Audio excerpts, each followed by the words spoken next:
Hey guys, good morning, good evening, good afternoon, wherever you are. All depends on where you are. How you guys doing?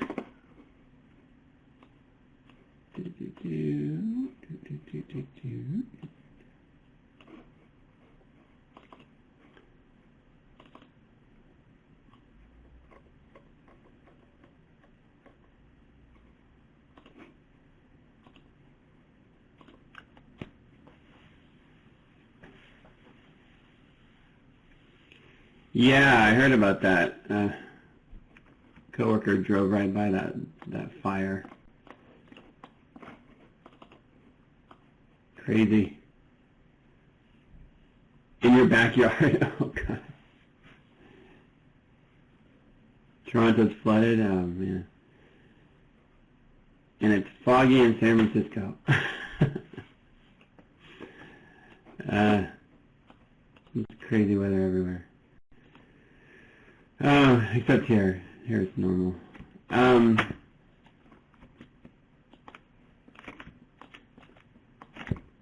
So, let's get started.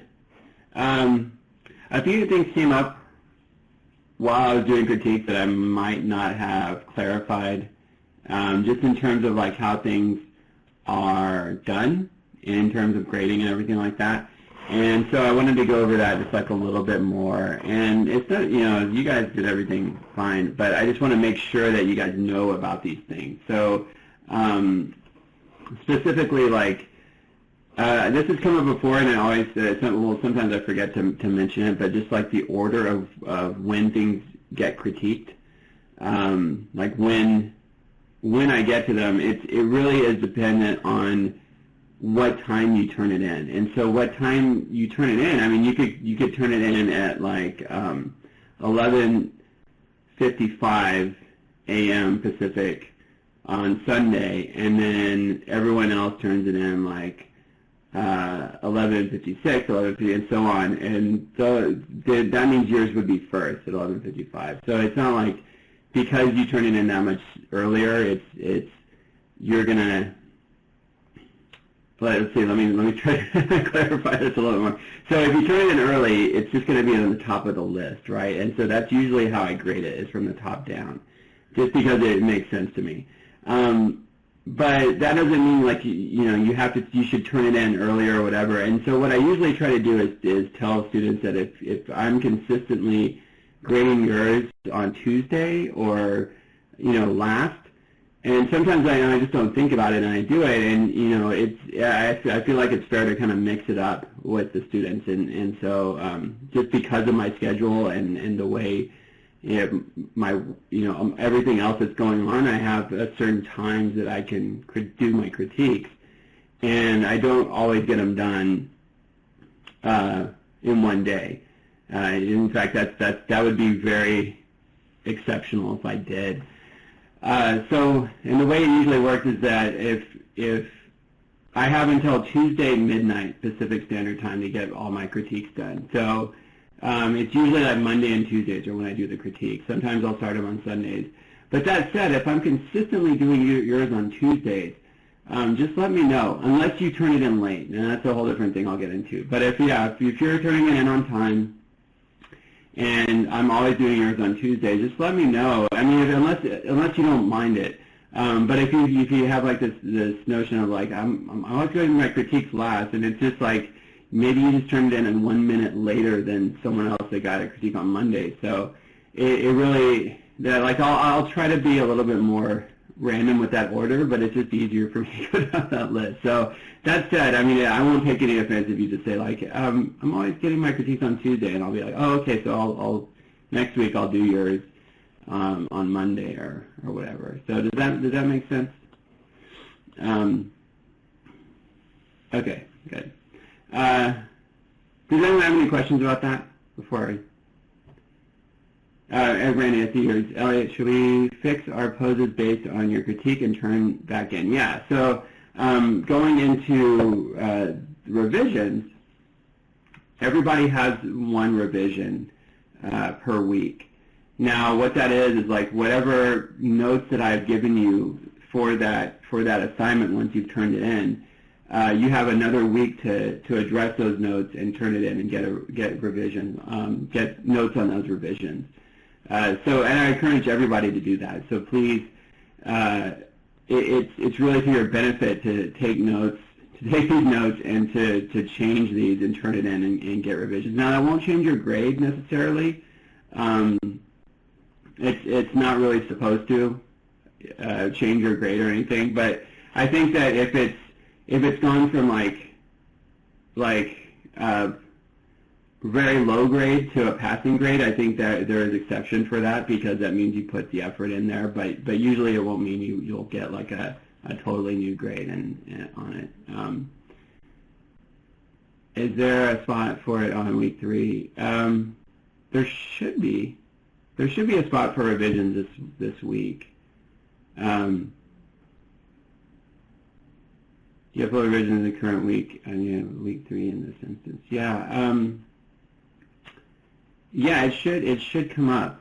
If not, that's odd. There should be a revision for this week, definitely. Unless they change something without me knowing about it. But no, I'd hold off on support ticket. Just wait. You turn it in when you turn in your assignment. Like you turn in everything, right? And so if like you guys don't see one for that, just turn it in with your thumbnail. Like just turn it in your sketchbook and just tell me, yeah, I did this revision. So, and I'll take a look at it. Sounds good? Okay. So there's that, and there's a couple of other things I wanted to go over in terms of that. We talked about grading. Oh, I know, late assignment. So if everybody seems pretty clear on late assignments, like what happens when an assignment is turned in late, and that's after noon Sunday Pacific Standard Time.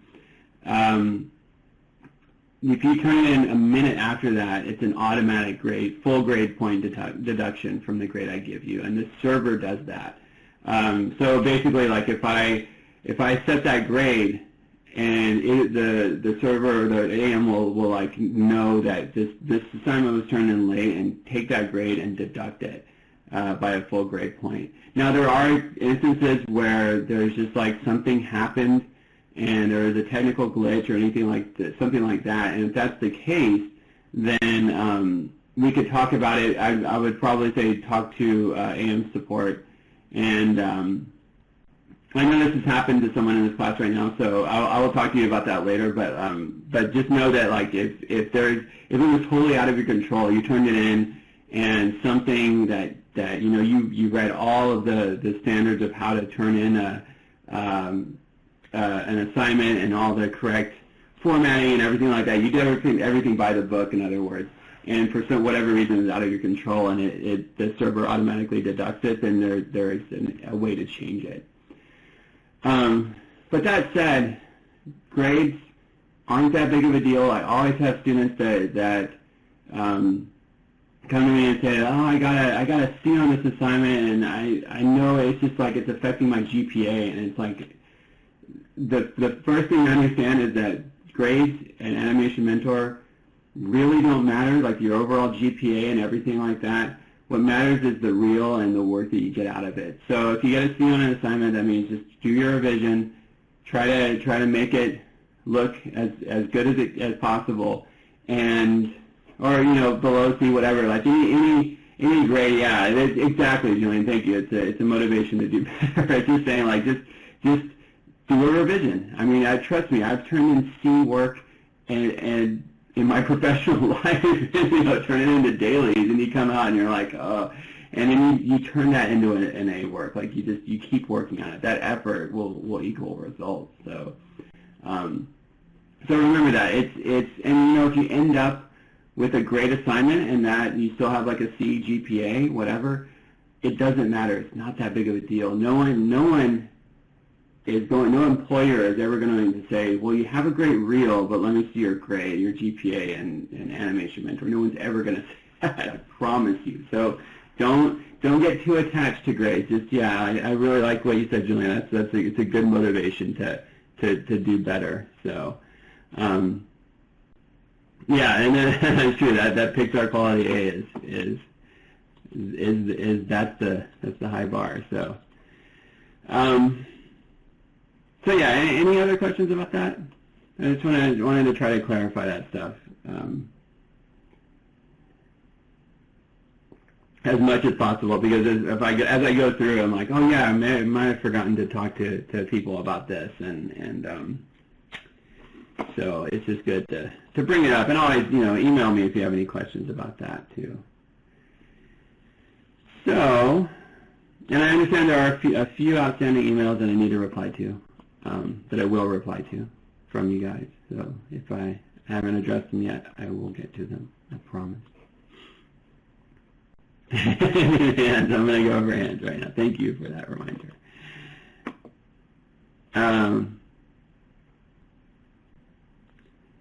If we submit and 10 people comment on it, can we resubmit before Sunday? Oh yeah, absolutely. Yeah, it won't count as a grade, or it won't deduct it if you submit something like maybe like Friday or Saturday, and then you get a bunch of comments, and then if you resubmit it that Sunday before noon, that's just like the automatic number that the site will just like automatically change it. But if you can submit and resubmit all you want. I've seen people submit on Tuesdays and Wednesdays, and then they just keep changing it as they do it. Yeah, in the same slot, you just override it. So your original. So yeah, that's a good question. Good to think about. So yeah, don't worry if you turn it in and you're like, oh wait, I want to go back and change it. As long as it's not late, it doesn't matter. So.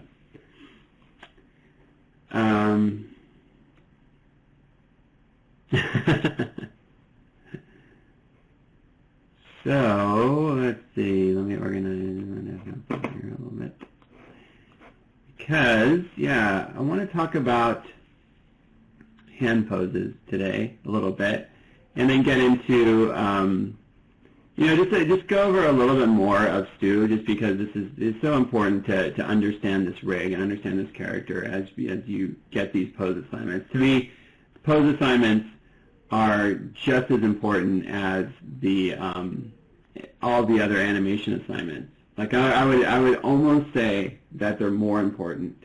Like if you have great poses, your animation is going to be great, and that's not just me that says that. I think that's actually Hamloose that says that. I don't know if I'm pronouncing his name right. I never know if I'm doing that, but a lot of animators will testify to that. That if you have great poses, that's what matters. And so as these assignments we get into these animation assignments, these fun like squash and stretch assignments, the obstacle course, the Taylor assignments, pendulum, all these things, there will be pose assignments along with them. And for whatever reason, sometimes I see, this isn't always the case, but sometimes I see students just kind of not think about them, not think about their pose assignments as much as they are thinking about the animation assignment. And there's something to watching something go into motion and seeing that and getting that satisfaction of seeing something kind of come to life. But yeah, don't think about your pose assignments as less. In terms of grades, they're equal. Like if you have a great animation assignment and your pose assignment is down here, that's going to bring your grade down too. Just so you know that. But also it's just like I really think that if you understand the Stu character, understand like just getting a good pose out of a character, if that's like the one thing you come out of this class with, that's a pretty strong thing to come out of this class with. So like all these other things are really, I mean, everything here, it comes with experience and just practice and just working over and over again, and so that is let me just start this right now. That is a good thing to think about. So where are you, desktop? There you are. Okay. So that said,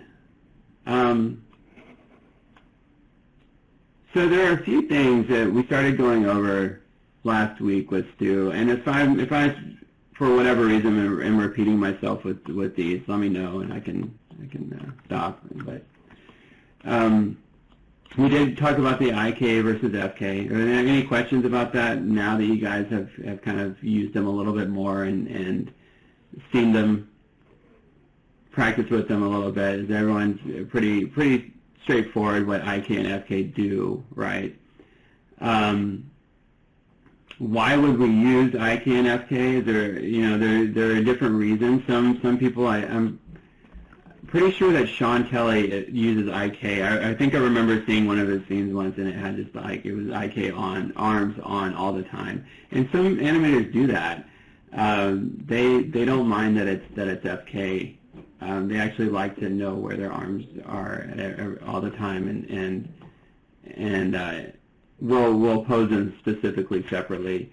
But ultimately, we know that an IK arm is really beneficial when we have like a character maybe like pushing against a wall or an object or something like that, or like doing something to where we want that feedback, but we don't want that arm to move. And that's like a general rule of like, there are times when IK arms come really in handy. Otherwise, it's kind of up to you whether or not you want to use them. Unfortunately, on this character, you have to use one or the other. But that's good practice too, because I think it's really good to understand that you can get good poses either way. It doesn't matter what setting it's on, if it's IK or FK, right? So that said, before I get into hands, I want to go over a few other things, like with the spine. One thing is that this area, and I commented on this a couple of critiques, but if you look at this area, it's just good to know about it. Like it's kind of a weird place to have a controller that bends like this. Like if you think about it, you can't really bend from this area because you have, like, think about all the bones that are right here, and there's not much flexibility there. On top of that, if you're bending anywhere in your spine, think about what the rest of your body does. Now it moves too. So one segment moving a lot versus another segment, it's something to think about. Something maybe if you start doing that, think about, okay, like what would the rest of the spine be doing, and in terms of that, what would the rest of the body be doing? Because every movement you do, like even these small little gestures that I'm doing with my hands, look at what my shoulders are doing, my head's doing all the move, even my hips and down to my feet are moving a little bit. Every movement that you do with your body, there's some little adjustment and reaction. Well, you'll get into that a lot more in class 2.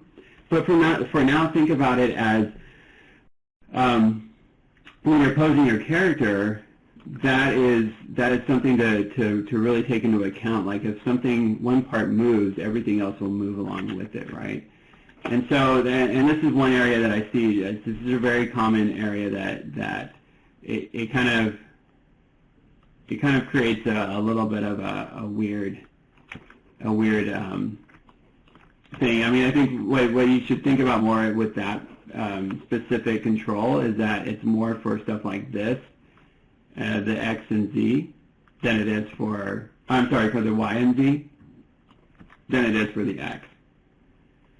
But that said, when you're moving the spine, think of it as one unit. And mine's freezing up here. There we go.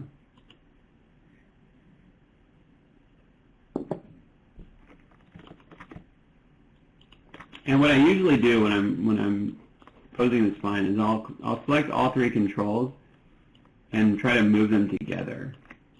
And if I move them to a certain point, you see how like this one, after a certain point, this is starting to get a little bit away from me, so maybe I'll go back and adjust certain things. And again, think about like where most of that bend comes from. But you don't want to make it disproportionate. You don't want to make it to where like one part is bent way more than the other, because it'll just start to look really, really unnatural and weird. Plus, you'll start to get like this squishing of the vertex weights, which is basically saying like the model itself is starting to distort, and you want to avoid that as well. So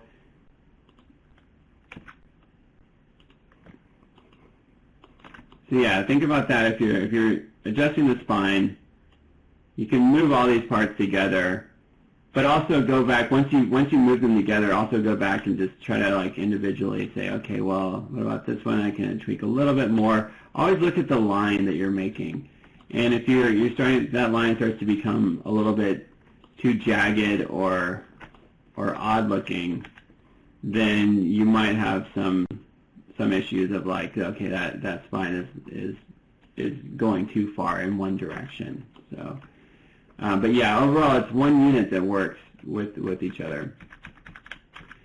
Any questions about the spine?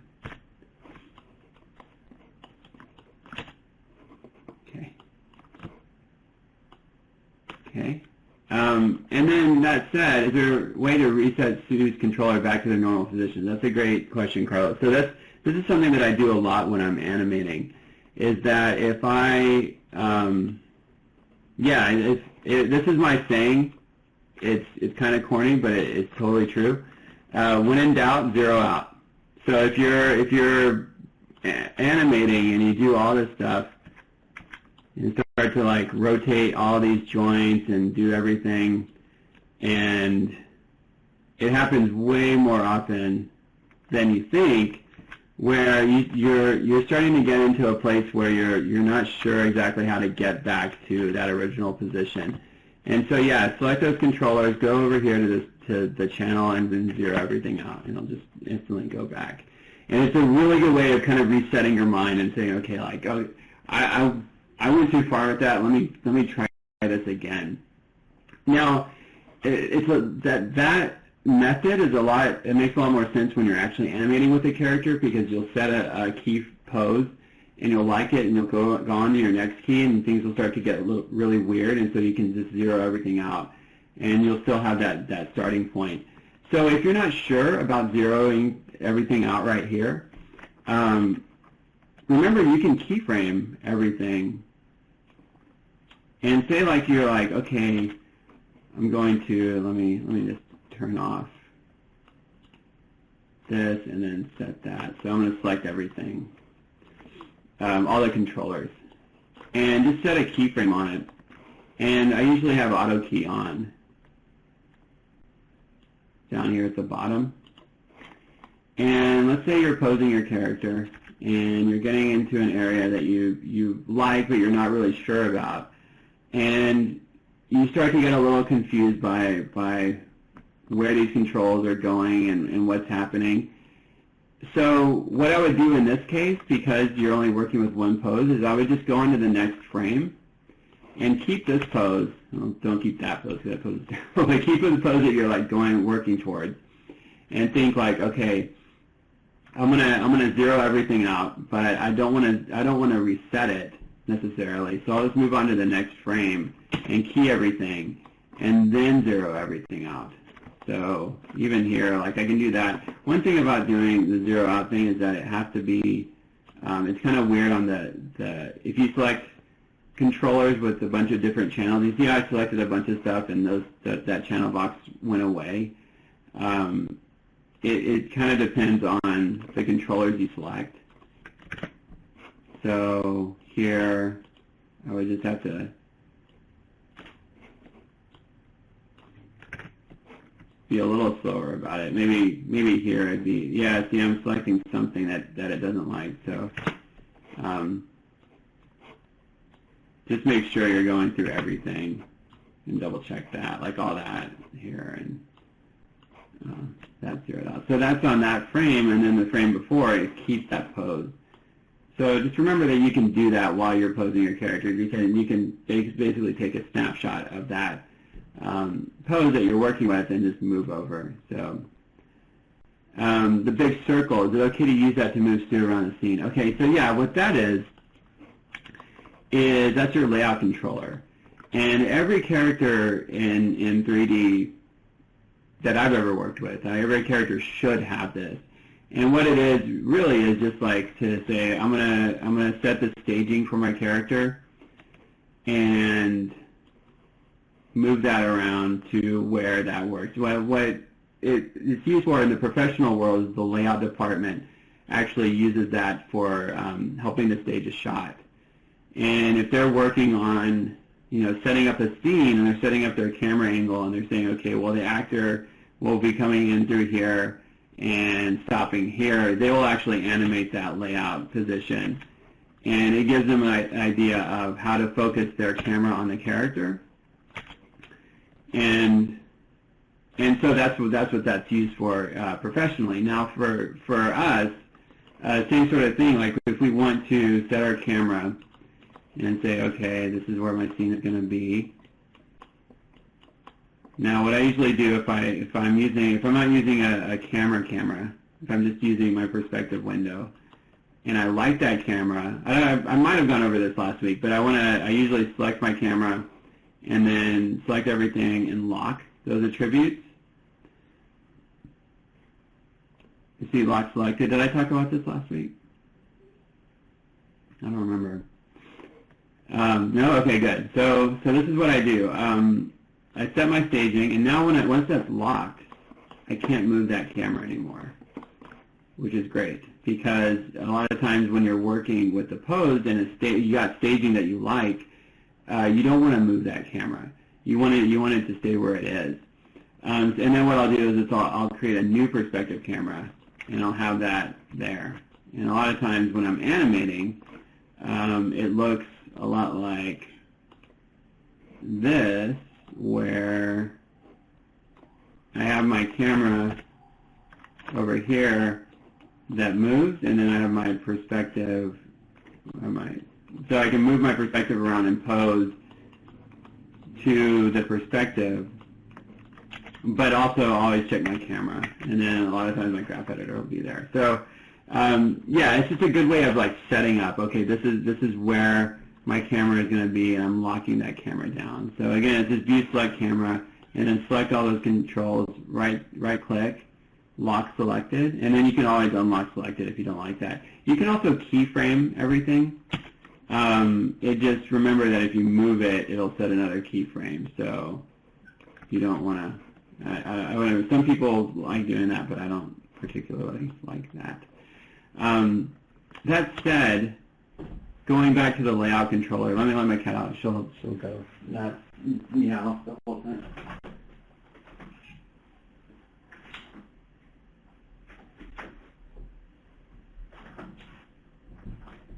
She's a very demanding cat.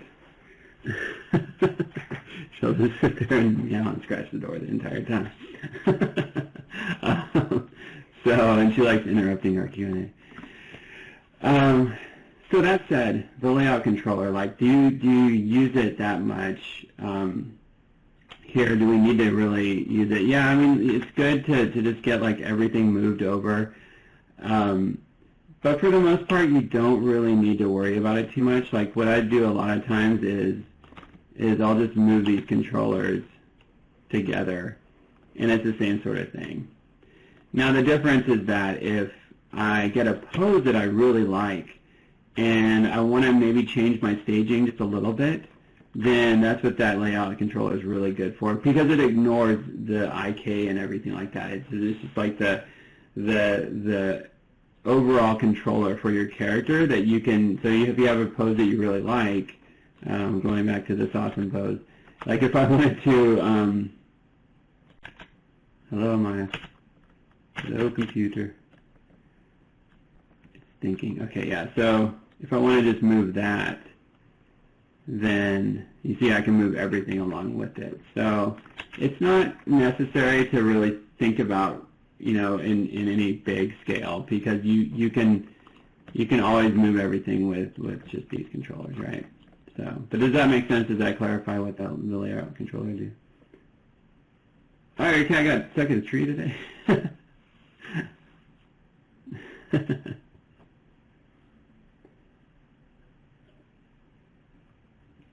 Okay, so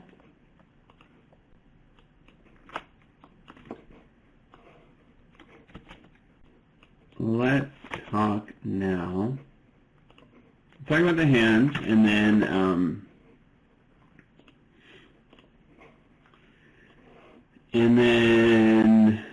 we'll talk a little bit about the bouncing ball as well.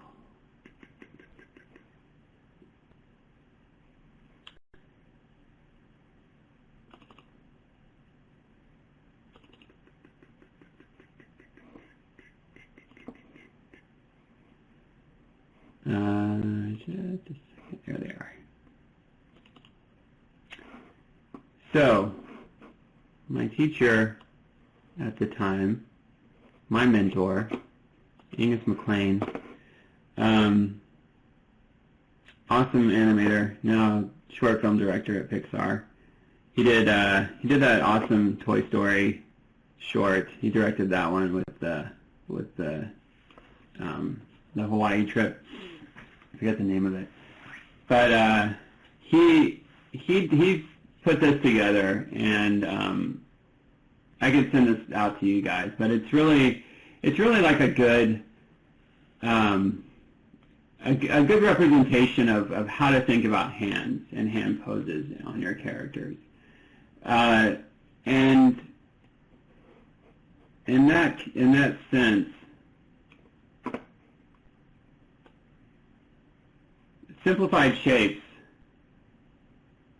are key to getting really nice natural hand poses. Now, what's great, what I really like about the Stu character, as much of a pain as he can be with a lot of things, he has like the worst hands, like the most CG hands on earth, like that. Just these flat pancake hands, and I like that because you can very quickly and easily make them feel very natural, but if you leave them at default, then it just shows, it like sticks out literally like a thumb. Like it just sticks out. It's just like you did not even think about the hand poses, and if you're like, just like, or even put like any sort of effort into it. So if you don't even touch them, it just does this the whole time, and you're just like, hello, my hands are horrible, and look, I'm destroying your pose. I mean, they totally will mess up a pose.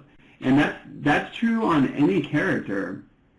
So, and that's what I like about it being so obvious on Stu, because it reinforces the idea that a character's pose can be great, but if their hand poses don't feel natural, if they don't feel natural, like then everyone's going to be like, that looks weird, that looks really odd. And there's a lot of examples of that where a pose will look pretty good, but the hand poses will kind of mess it up. And then, all those parts work together, just like I was saying earlier. If you move one little thing, the other thing will have to move with it.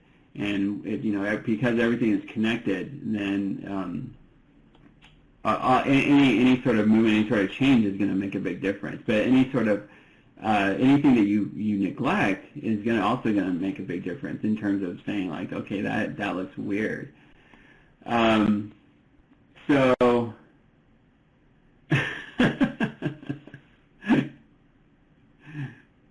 it's terrible. You guys are funny. So the best way to think about it is to think about it the way we think about. I mean, just Stu has some very simplified shapes himself. And we can think about that too in terms of our character. Just like really get those simplified shapes and think about the outer edges that you're creating. Don't think about all the stuff that's going on in here, but just think about the silhouette of the hands that you're that you're posing, and that'll make a big difference. But here's a good example that we see a lot of times is that if we leave our character's hands flat, if we leave Stu's hands flat, then it's going to look very inorganic. And we can do little things that will make them feel curved. We don't have fingers on these hands, but I'll show you. I mean, it doesn't really matter because we're looking at this outside shape more than anything. We don't care about that. There's just areas talking about tension on surfaces and everything, but really, this is my favorite part of this, is just showing those simplified shapes, and then like how complex shapes can be, can be achieved in certain ways without being too oh, and then there's this one, the good versus the evil. So we know evil. We've all dealt with evil. On Stu, again, Stu by default is evil. And then how we can get this good, well, I'll show you guys that. So let's go back into this character. And remind me to send this out to you guys if I don't. Yeah, now put it on my Dropbox folder, I think. Edward Brick hands. So,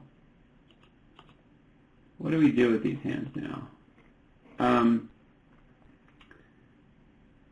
Let's think about our staging here, and I'm going to quickly go through this pose, just so I can get something that we can like reference a little bit better. And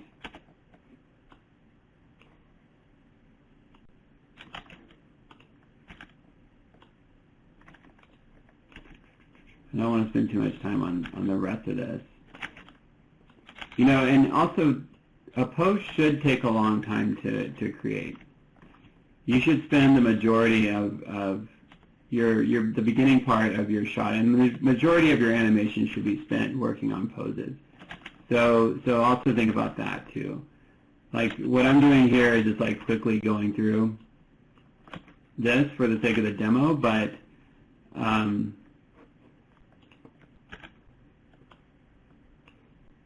if you're spending an entire day on a pose, that's okay. If you have that time, if you have a week to work on a shot and you spend the first 2 or 3 days on your poses,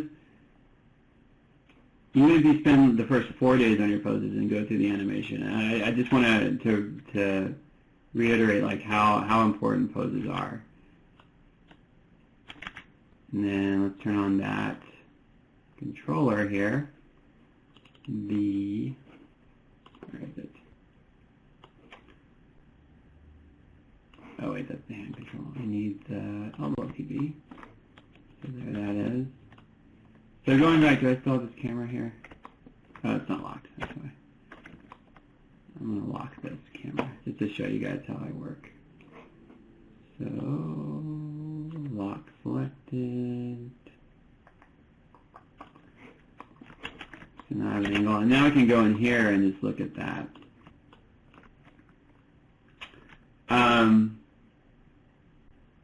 Oh yeah, the elbow control on this is, just select the diamond and elbow PV, turn that to 1. You can also just like use this arm twist, which is fine, but I like this elbow PV just because it simplifies things. It just, you know, what I do usually is just move it way out and it'll follow that. So, I'm sorry, Julian, I missed your question. For the thumb, using the thumb spread, is it bad to go too positive with it? Same with thumb roll. So yeah, let me take that into account when I'm posing the hands. I'll go over that a little bit.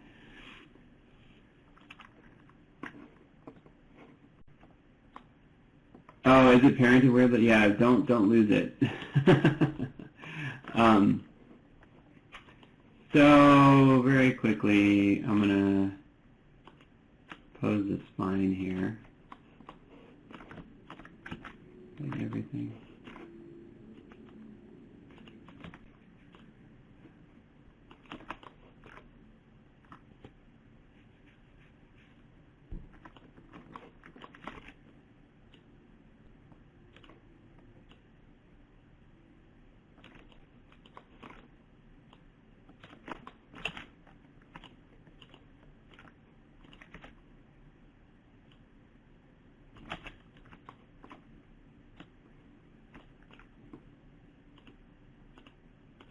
So just really quickly and kind of a side note here, always favor the body controller. I've said, I just realized in some of your critiques I said the cog controller because in the class 2 character there's this body, sometimes called the root, but this controller in some of the newer characters is called the cog controller.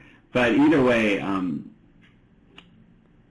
never underestimate the power of this controller. It's really this is where you should start most of your poses. And as you'll see in a little bit, this is where I mean, so much goes on within this. So if you need to let's say like you want to bend the spine, I would say first try rotating your the body controller in the position that you want it and move it to a position that you want it. Look where the weight is over your character, and then start adjusting the spine. Now there's also this pelvis controller, right? And that I don't use as much. That's something that maybe like with like just finessing your animation a little bit, or doing something that requires just like small adjustments that you wouldn't have otherwise, that you could like animate, like maybe it's like a little bit of a hip shake or something like that. But I wouldn't do too much with this when you have this controller. Favor this controller over the pelvis.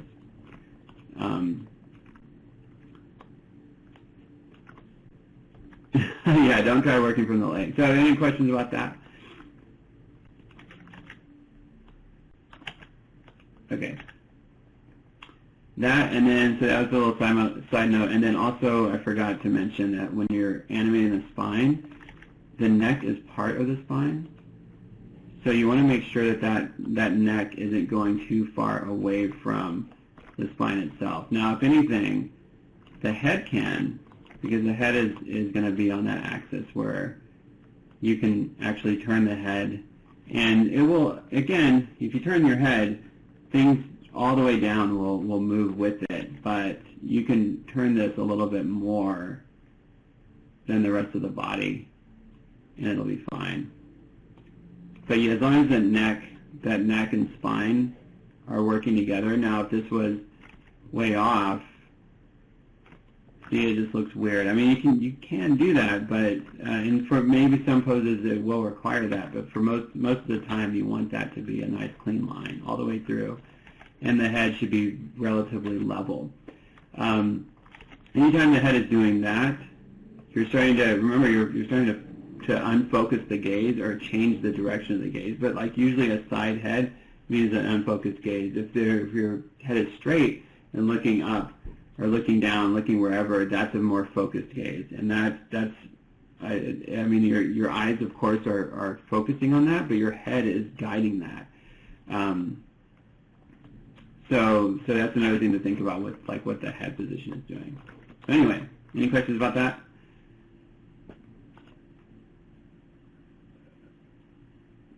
Okay, let's go into the hands now. So a lot of times people will tend to avoid, or will maybe put too much effort into getting the perfect adjustment to avoid intersecting through the geometry. And there are a lot of times when that geometry intersection can create a lot of problems and will look weird. But I want you guys to kind of not worry about that right now. I would rather see intersections in geometry, because if you think about it, if you put your hands at like your weight on like maybe your hips or whatever, like your hand is giving a little bit of give into your body, right? Everything isn't totally rigid. And so if we see a little bit of that push in, then even if it's intersecting that geometry, it's going to feel more natural. So later, much later, other people can worry about it sometimes. TD can worry about like, oh, you just messed up the cloth sim or whatever, and they'll come back to you and tell you to fix it. But for now, just think about like you're giving a sense of a tactileness to your character if you use that intersection. If you actually like push your character a little bit further than they would go, you're making things feel more tactile. So that's what I'm going to do now. And with the hand, again, simplification here. So I'm going to take, let's see, that. And mid and tip. I don't even know if I need to use the tip yet, but. And I'm going to squash that all in. See how much intersection is going on there. I'm just going to take the tip and move that all the way in. So totally intersected. All that geometry is just like overlapping each other. But you know what? That looks way better. It's actually giving a sense of like there's some weight there. There's some tactileness. Like everything is moving in. And if you squish your hand together, like it actually goes a little bit further. Like if stuff couldn't push past that area with all that where the fat and muscles and all that stuff is, then it would look really weird. And we don't have a robot here, so we're not going to worry about that right now. And the thumb, same sort of thing. Like I'm sure some of you guys have already heard in your critiques. Like I usually say, just get rid of it because it just looks weird. And there are times you can impose it and it'll work, but a lot of times I just what does this do? This might be in your controller. I don't know what that does. But a lot of times I just do that and try to get as far into the end as possible without us seeing it. So there, see that actually intersected through, and that looks weird. So I want to be careful of that, and maybe even get like a little bit of a thumb spread here. Roll, and then now I'm going to push that back in, and again, not worrying about the intersections. The reason why is because if my hand is going to rest on here, maybe a little bit further down, it's going to push in a little bit. Like that weight is going to go into my body a little bit. Right? So that's a simplification of that shape.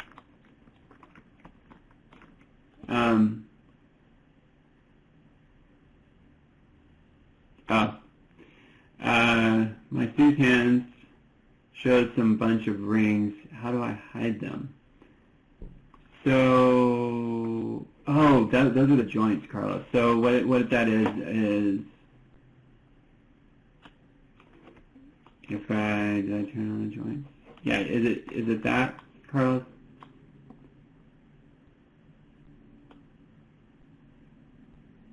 Yeah, that's what it is. So just, yeah, exactly. Show and uncheck that. And it'll turn off. Okay. Any questions so far? Any other questions? Have I missed any? Julian, you had a question about the thumbs, right?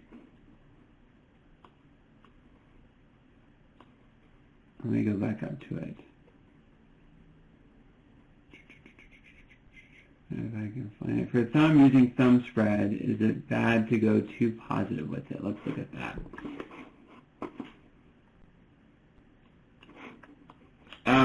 Rotation mode right now, just use whatever. I'd use world or local. Don't worry about gimbal right now.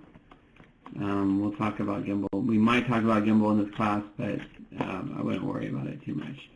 Whatever works, really, at this point.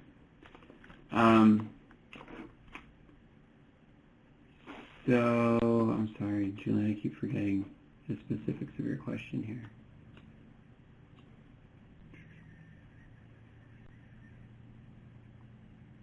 Thumb spread. Okay. Thumb spread. So too positive.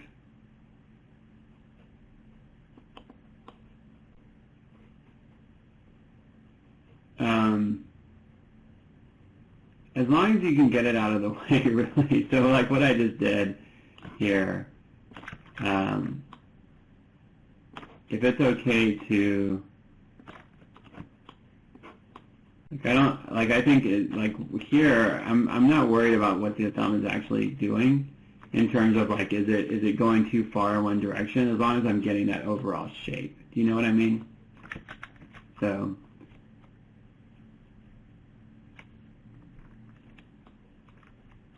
So, okay. Good. So that's that one hand here. And I'm getting just like a little bit of intersection. It looks fine. It looks better than if I were to like really try to carefully move it out of the way and be like, okay, it's not intersecting. Just, yeah, go ahead and push it in there and it looks great.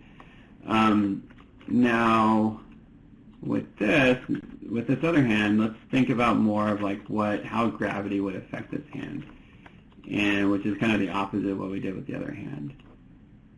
And that's something that we can simplify a little bit.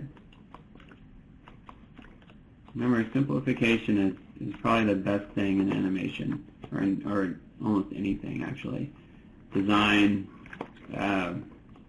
simplification really keeps things clear, and that's what your clarity is what you're going for, right? So let's give this just like a little bit of a bend here.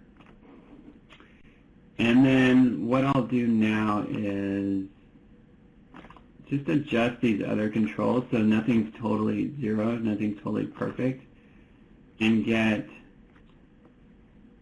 a little bit of shape out of that. And here I might want to go a little further with maybe like the ring mid.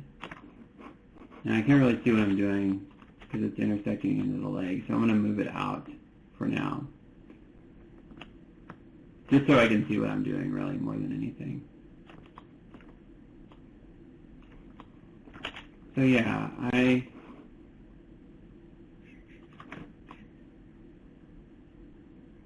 I'm thinking about this outer shape here, this line. So if I were to mess that up, then I'm getting kind of a weird shape there. I want that to flow really naturally. So there I'm doing that. And it looks okay. And now back to the thumb. This, I don't want to do what I did on the last thumb. Like, I don't want to completely get rid of it. But I can reduce it by, let's just bring down that, roll it, and think about what your thumb would do. Get that a little bit closer. Sometimes you just have to play with these controls a little bit to see. I mean, it doesn't look great, but this is the one area where, let's just try that thumb roll again.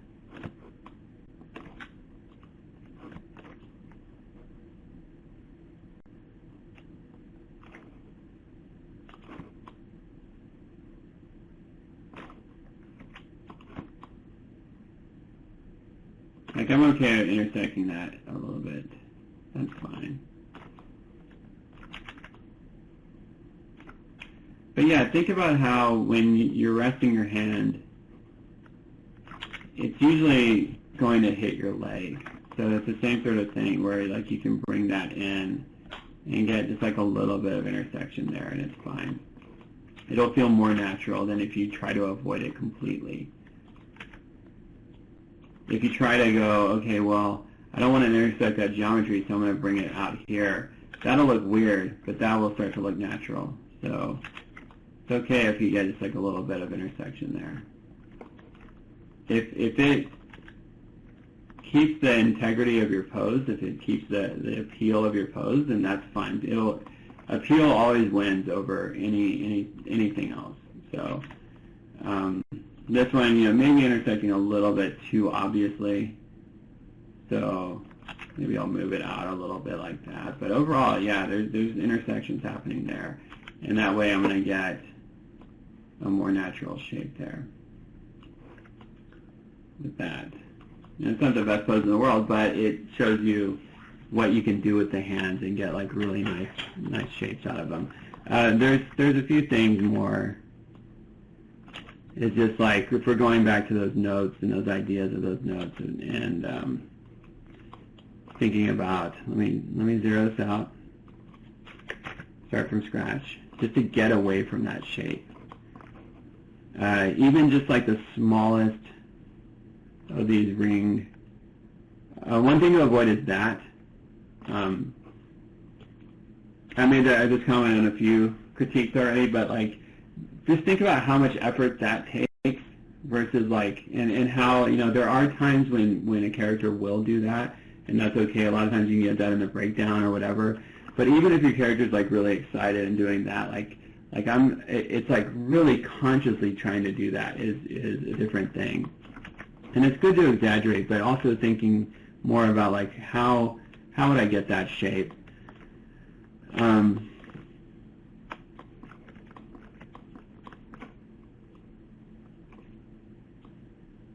You can use the wrist for most of that and still get the same sort of thing. And then with this, I would just bring a little bit, maybe even just bend that, the curl, the ring curl, and maybe make the tip just like I don't want it to all be that, so maybe just giving a little bit of that organic line you see there. And then always use that roll when you can, even if it's just a little bit. The roll and the spread will make a big difference in looking at that from an overall shape.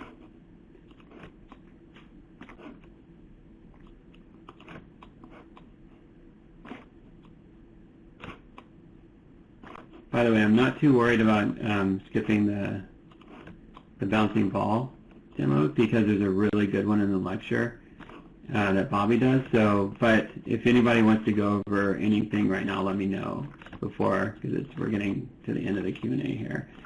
And I feel like this stuff's way more important because, so yeah, with this thumb, again, just trying to bring it out of the way here. And I can even bring it along that. The thumb is just, it really can be ugly sometimes, so you want to try to bring it in with the rest of the hand. In a critique, you talked about how the hand bends more at the wrist than the finger. Can you elaborate on that? It's basically what I'm saying. Like if you want to show, what I mean is like if it's going to bend this way, like you can get like there's more of like this sort of like excitement in like this excitement pose. You can get that in the wrist more than getting it like that. Does that make sense? So you're doing it more with the wrist there than you are with just the hand. So that's what I mean with that. So yeah, just try to think about like when you're posing your hand, start with the wrist and try to get it in that perfect position, and then go out to the fingers. And if you still think you need to go that far with it, you know, sometimes that pose is legitimate, but a lot of times you don't need it. It's not really, doesn't feel as natural. So ease out on the rotation. Sean asked, do we use squash and stretch for the ball bouncer? It's all about timing and spacing, no squash and stretch.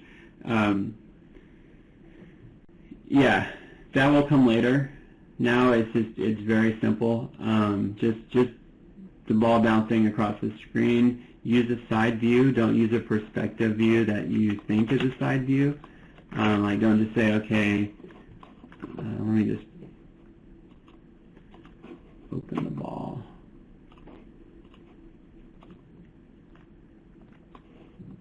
I have all this.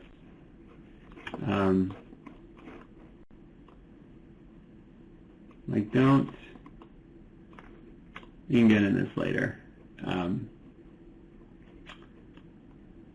me select this.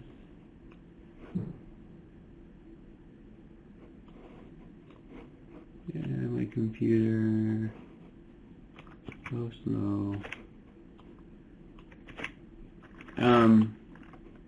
Yeah, don't just say like, okay, this is a side view. What that side view means is orthographic. So do your orthographic side view. That's what we want for the side view. And then, yeah, there's going to be no squash and stretch. The demo that Bobby does shows, I love how Stu is in this scene. he shows how to do a lot of graph editor stuff, right? Have you guys watched that yet? Or, yeah. Follow it very closely because there's a lot of good graph editor tips in there. But if you feel like maybe you have a little bit of experience with animation, you feel comfortable a little bit more with a graph editor, or for whatever reason, you can also just do it frame by frame. And sometimes it's better to even go in there and say, oh, this is locked. That's why I think. It's better to look at an assignment with this much apparent simplicity, and I say apparent because there are a lot of complications going on within here. And to look at it one frame at a time and actually go in there and keyframe it one frame at a time. And that will give you a better sense of your spacings and your timing and like how they mix together. And you think about it as like you're drawing every frame on a piece of paper. And the more you are familiar with that, the more you actually stop letting the computer do the work, the better off you're going to be as an animator. The more you're going to learn that language of spacing and timing. And spacing and timing is a language. It is something that you eventually become familiar with, but it takes a lot of practice and a lot of experience to understand like the differences between the spacings and timings and everything like that. So rotations, yeah, you can definitely have rotations on. If you do, make sure that we see those rotations. I know that sounds funny for me to even comment on, but that's why you want to use this ball rig because and just leave that curve controller on, because otherwise, if you don't have that on, if we just turn off NURBS curves and there's rotation going on in there, we're not going to see it. So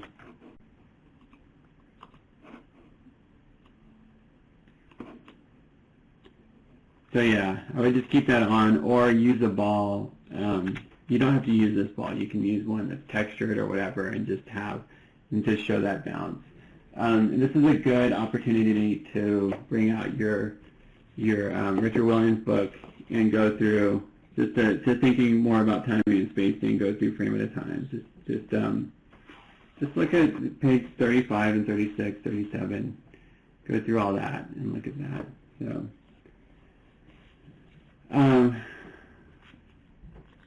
Can I do my thumbnails and drawing with my tablet instead of using my sketchbook? Yeah, that's totally fine. Yeah, absolutely. Everyone uses tablets these days anyway. Concept artists and everybody, so, but yeah. And that's it. Any other questions for today? Did I miss anybody's question? Let me know if I missed one. No? You can. Yeah, absolutely. You can texture it.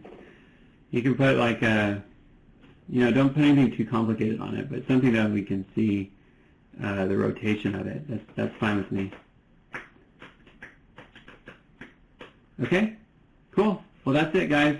Well, I did ask you something through email, but don't know if. Yeah, I'll reply to that through email, Dominic.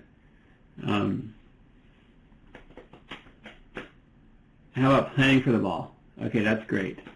Great question, Alan. So this one is sort of an odd thing with this planning. You want to know what your basic idea is, like where you're going to go with the planning phase for this ball bounce. But I don't expect you to have all the timing and spacing figured out on your planning. Because if you were doing this, whether or not you were doing this on paper or on the computer or whatever, you're going to get a lot of that timing down by flipping, by like looking through and scrubbing on the computer. But if you're doing it on paper, you'd be doing it like flip through the paper and like go through and get that. So, and if you needed to adjust your spacing and timing, you would do that where necessary. The same sort of thing here. Like get a general sense of like where you're going with that. But I don't expect you to have like all that spacing and timing figured out on that on that planning phase. So make it simple. I probably won't pay too much attention to it, if that makes you feel better. As long as you've turned it in, that's all that really matters. So don't spend too much time on that. Okay? What if I have way too many sketches to turn them all in? Should I just pick a few to put down? Yeah. Definitely just put the ones that you, if anything, just like put the ones that, like the last few that you've worked with, and maybe like in your notes say, I did a lot more than this, but these are the last ones. If you want to see more, let me know, and I can always like say, oh yeah, maybe I want to know, I want to see something else that you did or whatever. But yeah, that's good that you're sketching. So yeah. All right, you're welcome. Thank you guys. Let me know if you have any questions along the way, and if I haven't emailed you yet, I will very soon, and I will do the rest of the critiques today. So I will talk to you soon. All right, take care, guys.